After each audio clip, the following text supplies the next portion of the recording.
Ladies and gentlemen, we have actually done it. We've hit episode 10 of Tipsy's F1 podcast. I'm your host, Tipsy Pineapple, and we are going to talk about the Jeddah Grand Prix, the Saudi Arabian Grand Prix 2023.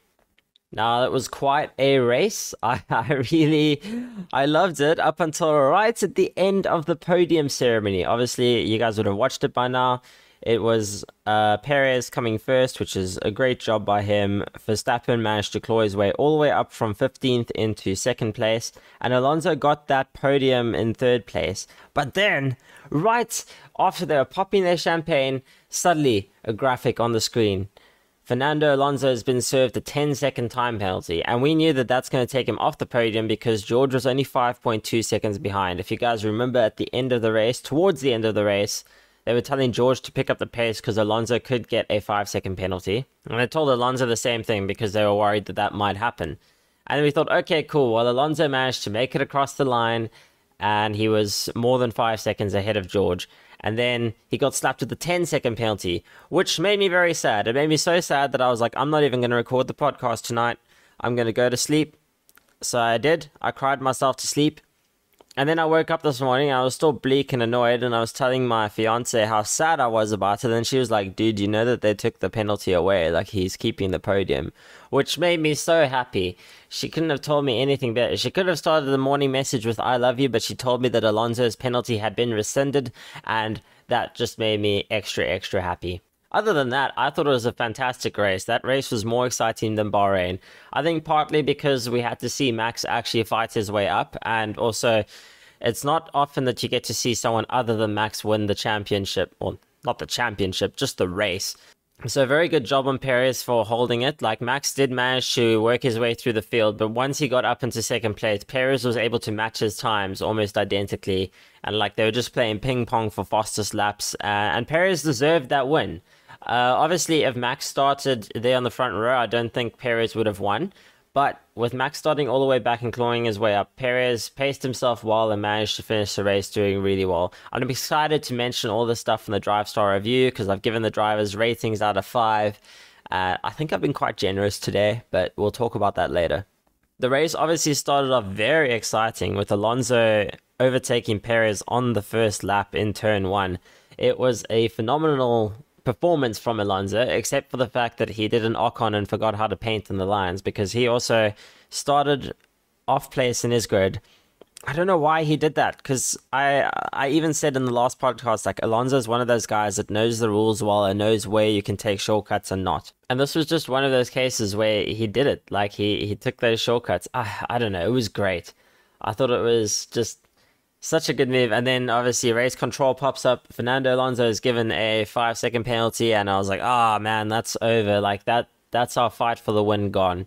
I mean, if you look at the results now, it looks like Alonso wasn't going to be able to keep up with Perez anyway. So it did actually end up making the race more exciting if you look at it in hindsight, because now it was like Alonso fighting versus like Russell, and you didn't know where the Ferraris and Hamilton was going to be as well.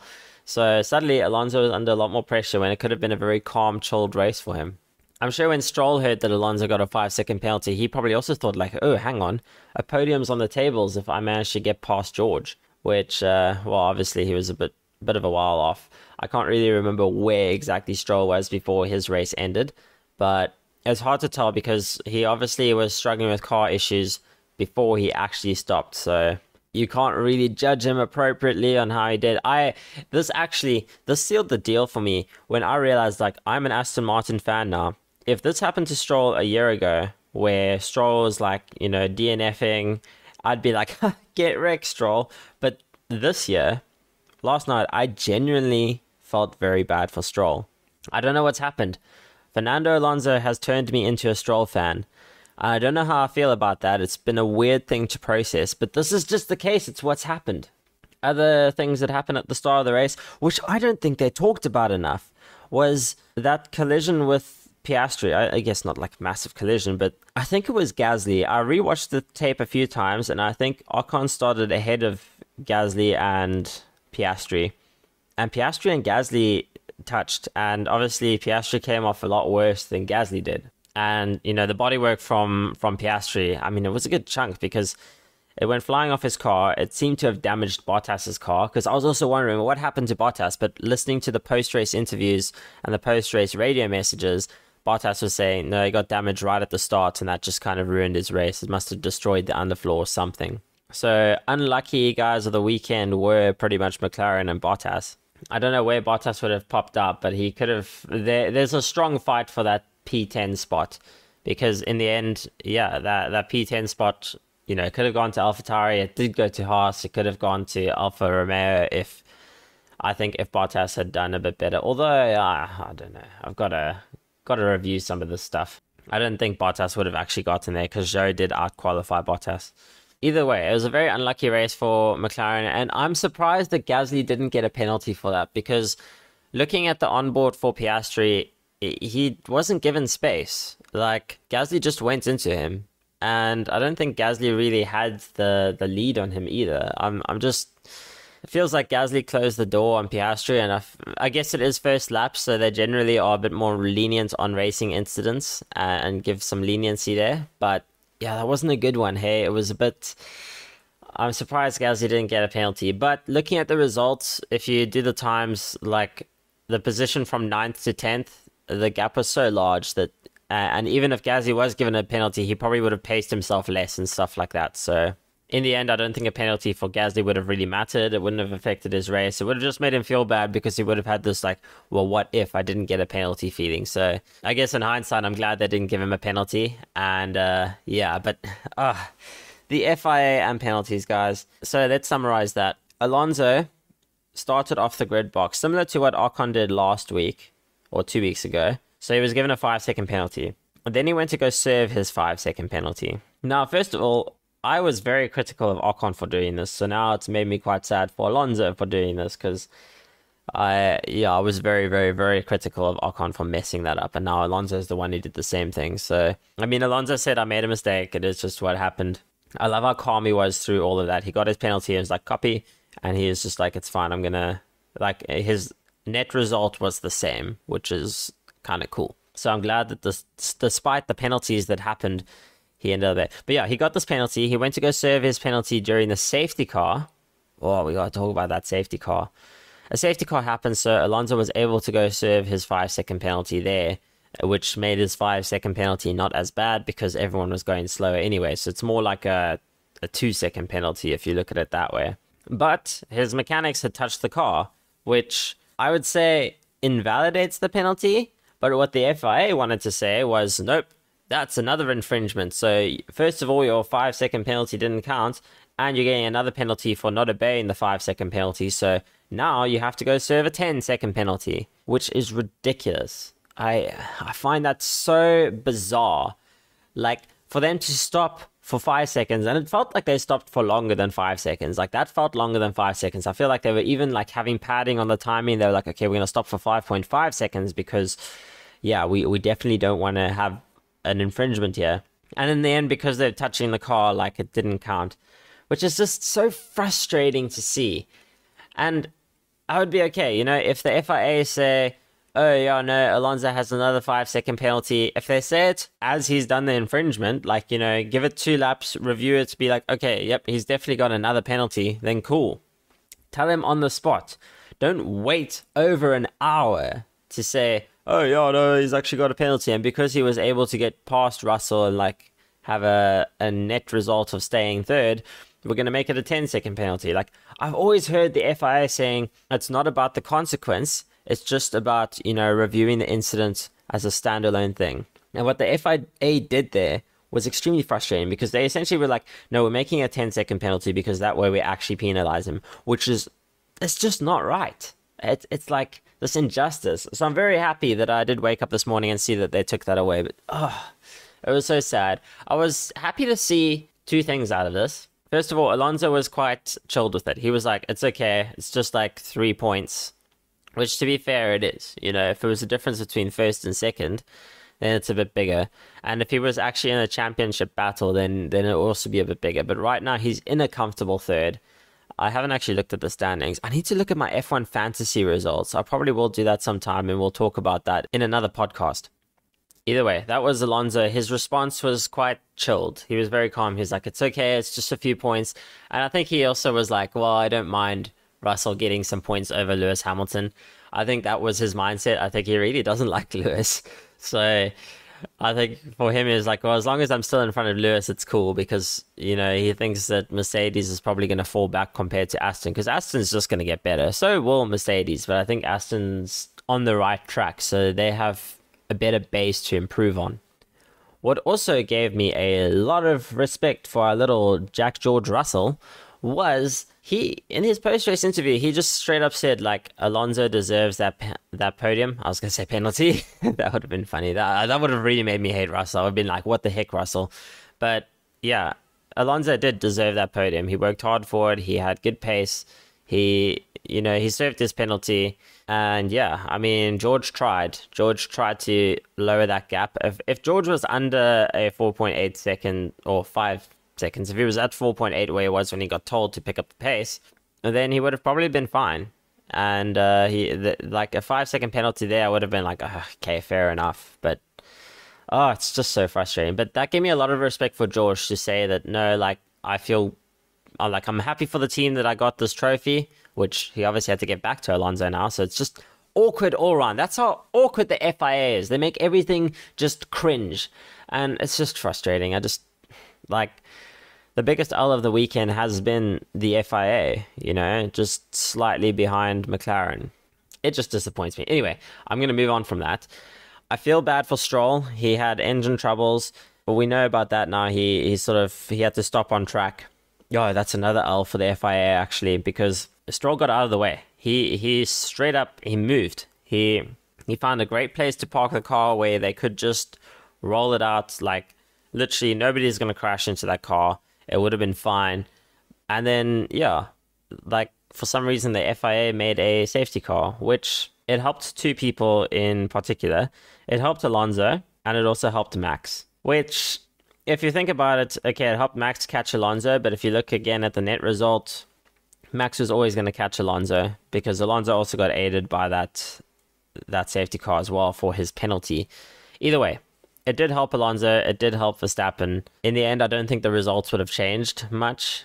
Maybe between the midfield and the backfield, like obviously, yeah, there it would, but in that top 5, top 6 area, I don't think much would have changed. But that shouldn't have been a safety car. Like, Lance was clearly parked far away from that. It was a yellow flag for a good chunk, just being like, oh, yeah, Stroll is going to be out. Like, they yellow flagged it, and that yellow flag was more than enough time to be like, yo, we don't need to do a safety car. Like, because that yellow flag went on for a while, And, I mean, for me, I was happy that there was a safety car because it helped Alonso, but it was just such a weird one. And then let's talk about the Ferrari strategy. Oh my goodness. It's been like an up and down roller coaster. Ferrari actually had a good strategy against Stroll. Essentially it was Ferrari versus Stroll for a good chunk. And they kind of had a good strategy that went against Stroll. Like they kind of bluffed. They did a good bluff and made Stroll pit early. And then they did the overcut and it actually worked. Whether or not that's like due to Stroll's engine issues, we don't know, but it looked like it worked really well. But then they got unlucky with the safety car that Stroll had caused. So suddenly it was like, oh, well, that sucks. Like, you've ruined this. And then during the safety car, Charles' engineer is like, oh, go faster so you can beat Hamilton. And then it's like, he tells Stroll, no, sorry, he doesn't tell Stroll. He tells Charles Leclerc to do that. He tells Charles Leclerc to go faster because you need to beat Hamilton on the pit exit. But he says that after, like, it's too late. Like, the communication is just so delayed. It's so bad. And, but I don't understand. Like, oh, Ferrari, what are you doing? Like, Leclerc is right to just be mad at his engineer and just be like, what are you doing? You can't do this. Like, it's just Ferrari doing Ferrari things. This is the meme. It's not even a meme anymore. It's just a way of life. It's quite frustrating. Another one is Mercedes communications to George Russell. The whole time, George thought that Alonso had a penalty, but they didn't tell him that the penalty was served. So it's also just bad communication from the Mercedes engineer. I don't know who George's engineer is. I can't remember now. But I'm just, like, unimpressed by communication because that's, like, useful information to know. Because suddenly there's Hamilton coming up on the back of George and George going like, no, I'm just like, I'm not fighting Alonso because, he's got the penalty. And then suddenly he's like, oh, hang on a second, Alonso doesn't have penalties. Like, why didn't you tell me? I would have fought him more, And now I've got to worry about Lewis behind me, because Lewis is obviously like, I want to go in front of George. But yeah, you could see the moment they said like, oh, let Lewis by, George was like, wait, Alonso doesn't have a penalty? Okay, I'm going to go normal pace then and try and catch Alonso. And then suddenly Lewis is just left in the dust. Lewis is having a really bad time with their car. George is clearly more confident in it, and at this rate, it looks like George is going to beat Lewis in the drivers, which is pretty crazy to see. I say that it's like the second race, and Lewis did beat George last time, so I don't really know what to think. But it seems like George is happier with the car and the direction it's going versus Lewis. But this just seems to be the case. So this new car and Jeddah, like, Lewis is just not good at street circuits with his new car, when George is a little bit more comfortable with it, because he's like, well, it's better than the Williams. Speaking about the Williams, they were also unlucky. Albon having those brake issues and having to retire. Logan Sargent was a weird one for me. He did well, but he didn't end up really, I don't know, he fell off. And that's kind of what we usually see with Williams, is they'll do well, except that time that De Vries hopped in the Williams and actually kept it. But they'll do well, like they can sometimes qualify at a average medium pace, and then they can hold it until the first pit stop, and after that their car just seems to fall off, and that seemed to happen yesterday. It's unfortunate that we didn't get to see Albon finish the race to see if Albon also fell off or not, because it might have just been the way that Sargent, managed his tires. He might have just pushed too much and not really protected the tires, and that would have been what caused him to fail. But either way, it didn't look like he was going to score points anyway, so whether he finished like wherever he finished, what was it, let me check. Yeah, he finished all the way down in 16th. Whether he finished 16th or 11th like Yuki Tsunoda did, they're the same score in the end, so it doesn't really matter.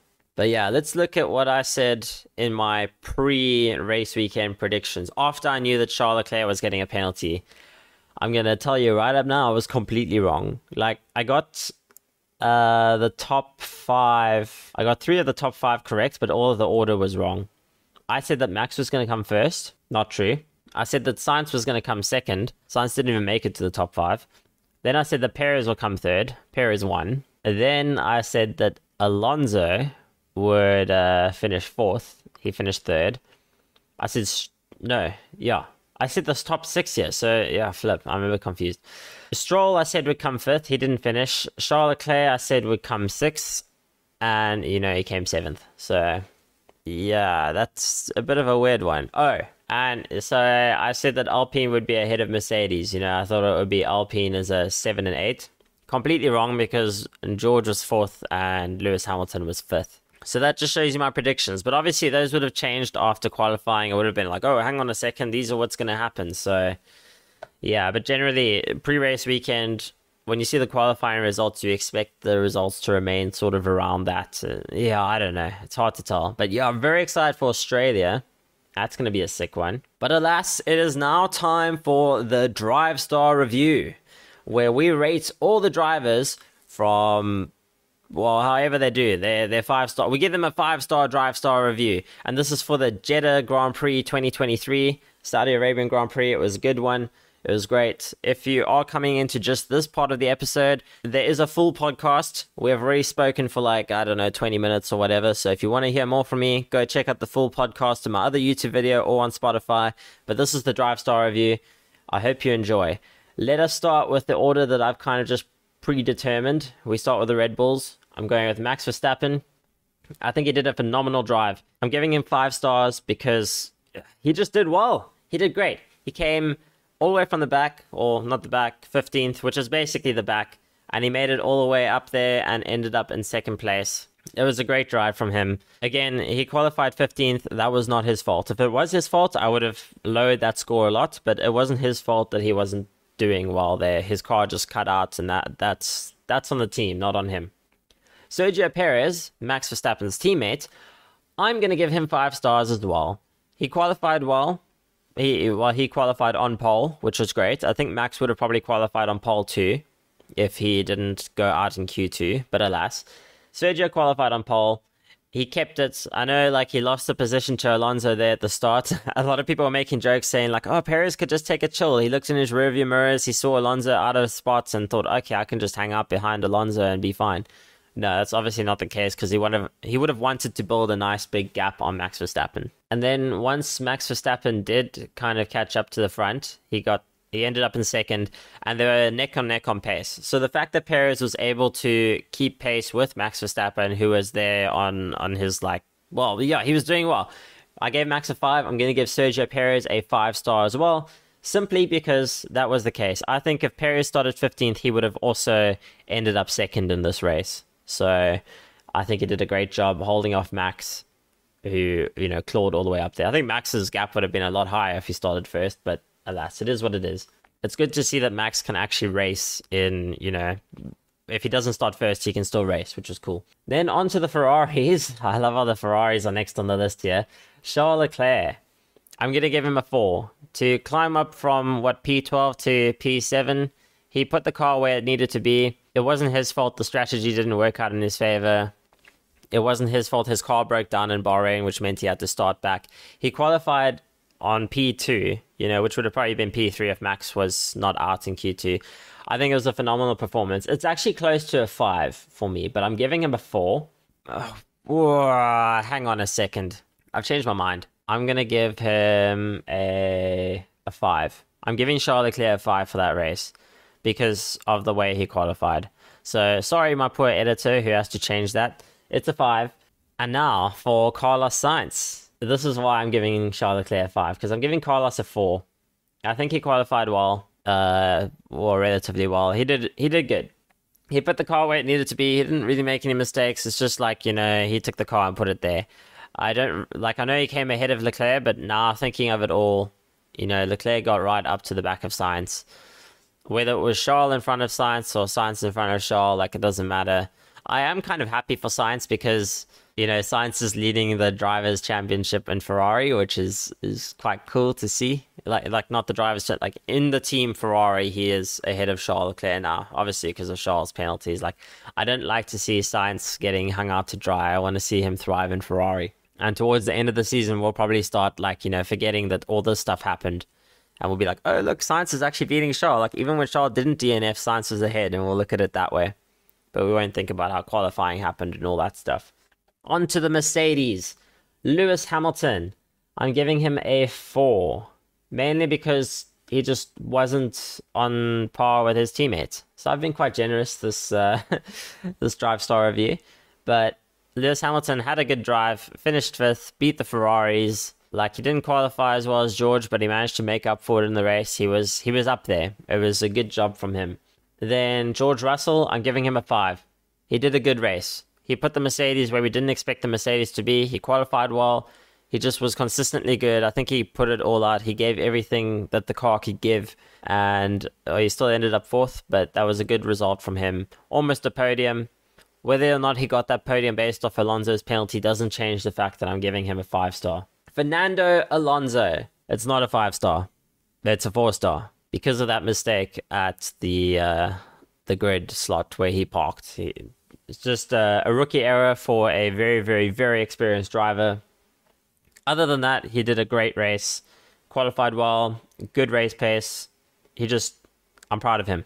I'm very excited to see him do well. I'm so glad he got that podium. Again, whether he got the podium or not, in the end, it would have still been a 4-star because I think all the other penalties were, not really on him. But he outqualified his teammates, so I can't really knock him too far down to a 3 or anything. Talking about his teammate, Lance Stroll.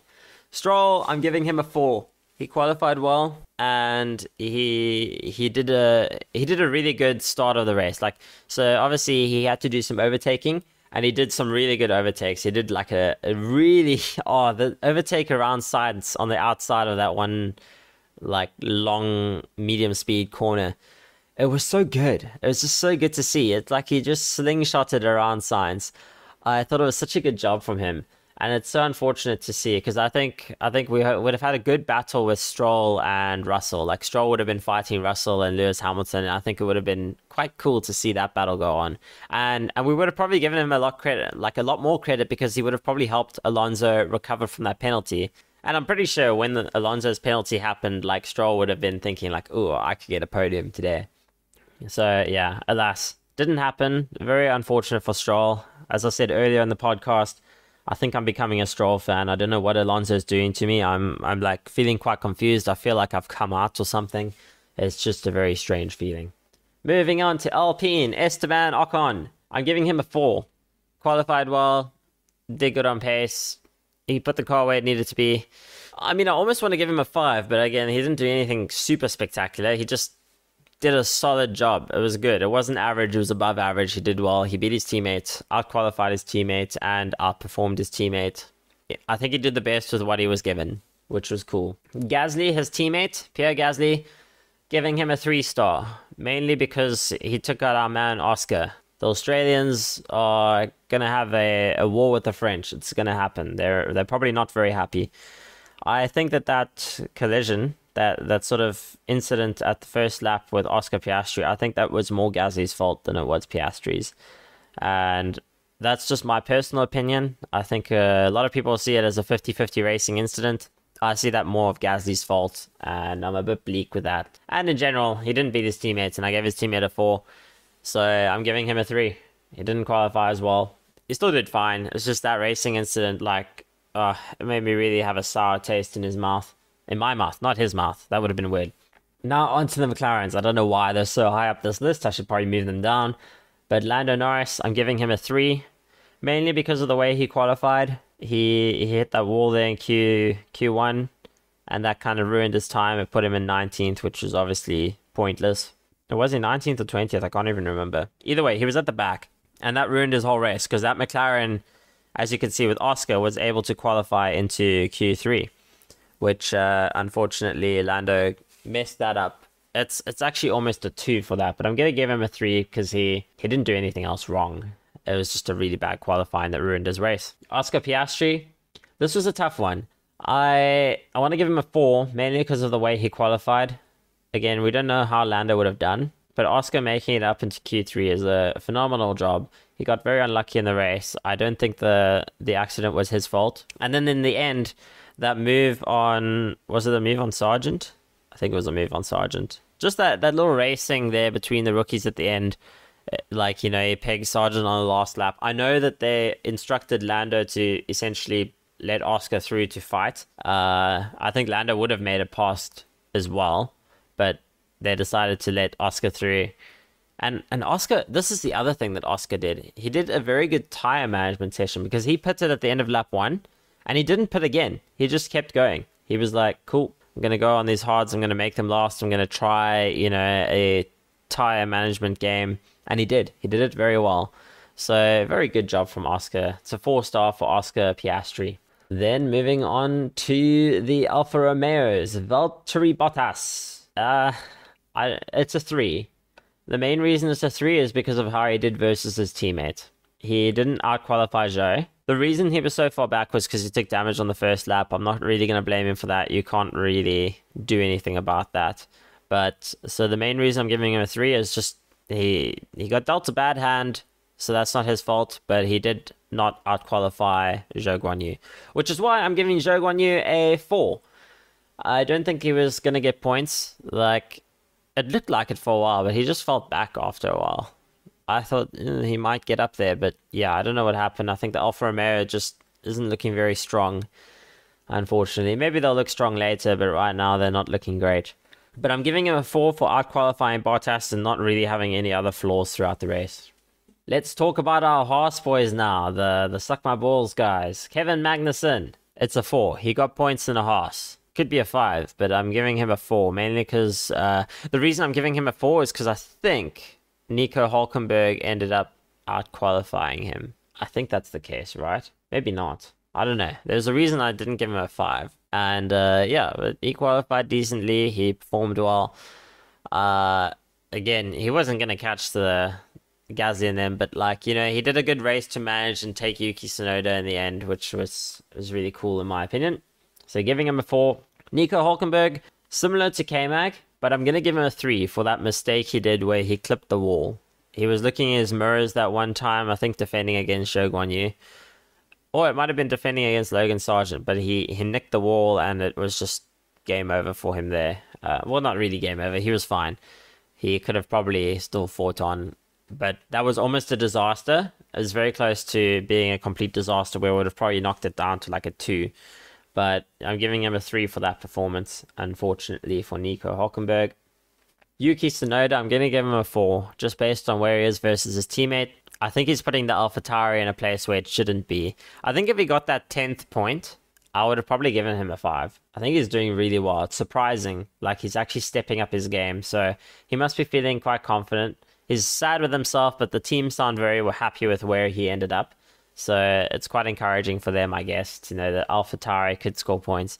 That's the thing. It's just such a big fight for that 10th position, It's between Haas, AlphaTauri, Alfa Romeo, and Williams, and McLaren, really. Like, there's so many people fighting for, like, 10th position that you can treat P10 as a win for some of the teams. Like, if they get a point, it's huge for them. So that's why also stuff like getting that fastest lap off of the 10th place person, if the 10th place person does get a fastest lap, is big. It's big for the team. So if they do some team games there to stop 10th place from getting 2 points, if 10th place does have fastest lap, there's things to happen there, which is cool. Okay, where was I? I said Yuki Tsunoda's getting a 4. Nick de Vries, it's a 3. It's close to a 2, to be honest. He's not qualifying as well as his teammate. He didn't do anything wrong, so that's why I'm giving him a 3, but he's really not got the pace. I actually expected a lot more of him. Again, I think Yuki's just doing really well, which is why I don't want to give him a 2. I want to give Nick de Vries a 3 for that. Alex Albon. He got a 5 in Bahrain, but he's getting a 3 this time, mainly because Logan Sargent just had more pace on him. I know Logan Sargent made a mistake. We'll talk about that. But Logan Sargent's pace in the Williams was just so much better. Like, a lot better than Alex's. Logan put out a lot more risks, but, it doesn't help being consistently at the back. So, it's going to be a 3. I know, he got unlucky with the brake stuff and had to retire, but I'm also just basing off how he qualified versus his teammate, which is Logan Sargent. So, Alex is getting a 3. Logan Sargent, I'm giving a 4. I think he took a healthy amount of risk. He put his car in a position where, he put his car somewhere where he could get the Q1 session. If his time didn't get invalidated, he ended up putting his car up in P7 or 8 or something. So very proud of Logan Sargent. And then obviously he was under quite a lot of pressure and made a mistake in his second run to try and gain back that lap that he messed up. And he had an unlucky bad qualifying. I think he did push the car more than he needed to. So definitely not a 5, but it was between a 3 and a 4. And I wanted to give him a higher score than Alex because he did outperform Alex this week, which is a great job considering this is only his second ever F1 race, when Alex has got many years experience in F1 now. It's kind of weird to think that Alex is no longer a rookie. Alex has been around. He had a year off after being around, but, he was in the AlphaTauri, then he moved over to Red Bull, then he got kicked out, and he had a good year and a half in Red Bull, so he's got experience all around and being a development driver for Red Bull. So just based off of that context, it's very stormy outside. If you can hear wind, there's a storm outside. But bearing that context in mind, I think Sargent did a great job and I'm giving him a 4. That is it for the Drive Star review, and also if you're listening to the podcast as a whole, that is also it for the podcast. Thank you so much for listening, and I look forward to the next race. I don't know what we'll talk about next. I'm sure we'll talk again before the next race, but have a good one, guys. Looking forward to the Australian Grand Prix. It's going to be great.